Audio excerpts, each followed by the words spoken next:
Hey everyone, Kelsey here and welcome back to Gal. Today I'm going to show you how easy it is to change the color of any color in your scene into a new color. This could be good when you're editing a commercial for a specific brand. I've seen this done in T-Mobile commercials where they change the color of certain elements in the scene to their famous hot pink brand color. The same effect can also be used to isolate a singular color and make the rest of the image black and white. This can be seen in the film Pleasantville and many different types of music videos. To create this effect, we will be using Premiere Pro as our editing program. And for the shots that are a bit more complex that require masking, we will be using After Effects for rotoscoping. All of the project files in the watermarked footage are in my description box below, so if you want to download it there and follow along, the link is there. Before we jump in, a huge thanks to Apealz for sponsoring today's video. On Apealz, you can design and create your own unique fabric decals that can be applied to your phone, water bottle, or more. It's a special type of adhesive that allows you to stick your Apealz to anything. You can remove it and reuse it anywhere else. Right now, you can get 30% off phone Apealz that you can stick to your own phone device. You can shop by images already in the Apealz library, or you can click on Create Your Own to create your own design for the device that you want. I'm going to upload my own artwork of this Premiere Pro timeline because I think it looks really cool to have my own timeline on my phone. And this will automatically fit it for my iPhone X. And then I'll go ahead and move on to the next page. Here I can choose any text I want to be on the artwork. I'm going to skip this and go straight to checkout where I'm going to apply the code HOLIDAY30 to get 30% off. If you want to sell your own artwork, click on Become a Creator and you can sell your own artwork here that other people can choose and you'll earn commissions on the sales that you make with your artwork. So thanks Apealz for sponsoring, and let's go ahead and jump on into Premiere Pro.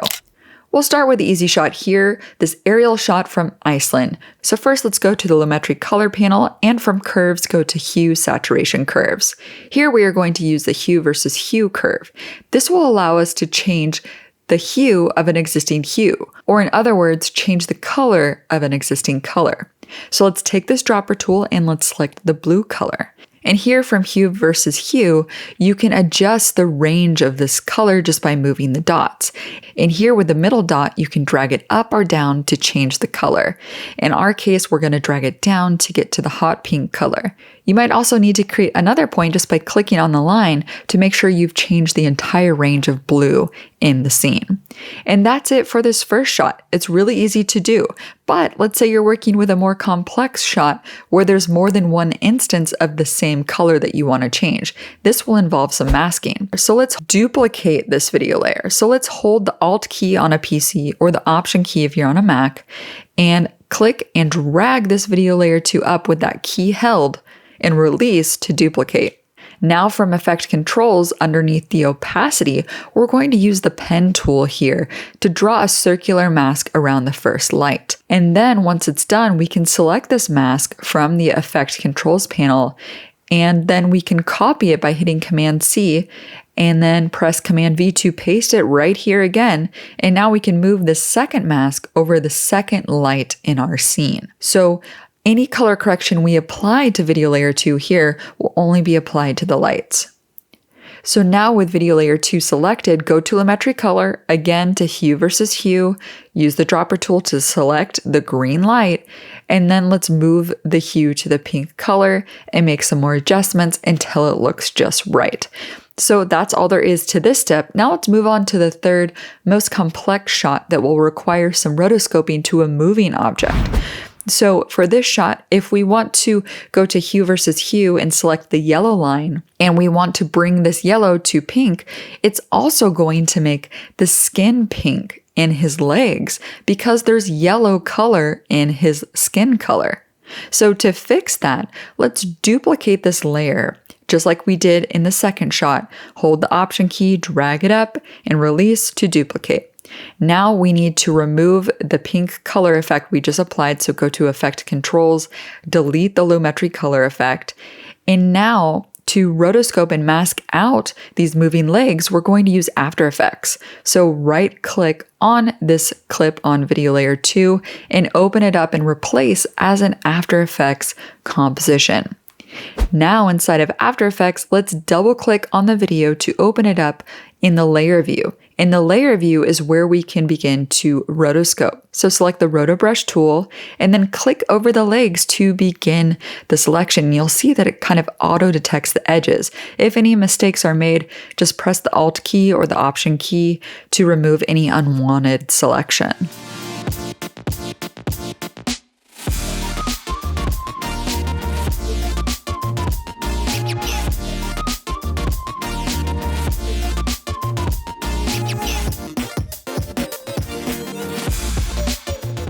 Once the legs are fully selected, press the spacebar and After Effects will begin to work and predict frame by frame how these legs are moving and move the selection where the legs are moving. It might not be exactly perfect at some points. You may have to make a few minor corrections, but overall it does a pretty great job and it's much faster than doing this manually. So if we go back to the composition, you can now see it's black and only the legs are visible. You can see if we go to transparency to turn that on, you'll see that it's actually transparent behind these legs now. So now let's save it and go back to Premiere Pro. And now you can see on video layer 2, the legs are in the correct skin color. And on video layer 2, it's the rest of the scene and the yellow is now pink and we don't have any of the pink in the legs anymore. So if this video helped you out, be sure to give it a big thumbs up. Helps me know if you guys want similar content on this channel. And also be sure to hit that notification bell after you subscribe so you're notified when I publish new tutorials on this channel and you don't miss out. So that is all for today's video. Thank you so much for watching and I'll see you next time. Bye!